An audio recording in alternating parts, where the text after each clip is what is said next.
Now, for those of you looking for something adventurous to do, let me tell you, there are plenty of great ways you can catch a thrill. When it comes to fishing in the Cooks, you're pretty spoilt. These waters still remain relatively undiscovered to the wider fishing community.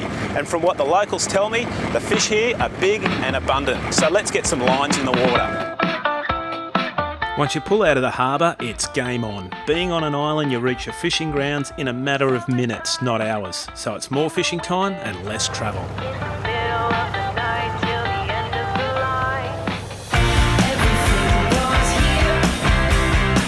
Seafarer Game Fishing Charters are Rarotonga's longest operating charter boat, and today we're out on the water for what I've been told is 5 hours of serious game fishing.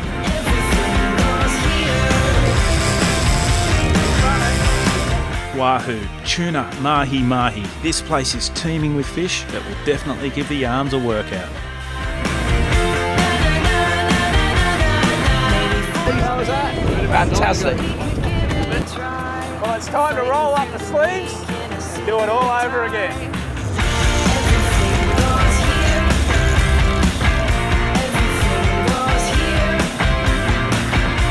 Look at it out there. Look at the size here.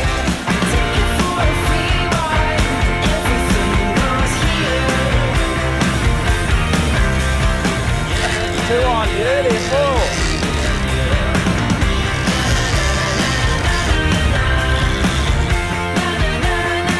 I can't believe how quick that 5 hours went. I guess time flies when you're out on the water having fun.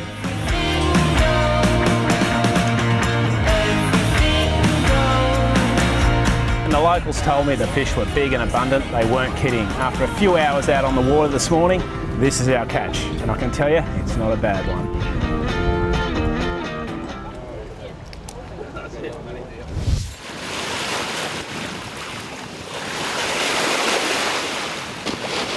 If you're anything like me and you love a sunset and love being on the water, then a sunset cruise is definitely the best way to spend an afternoon. And there's also something so special about experiencing this off Rarotonga in the South Pacific.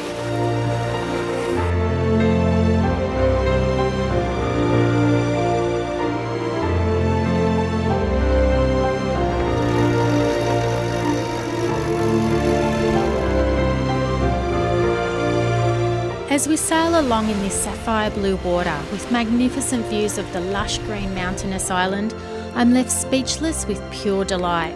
What a perfect way to end my day.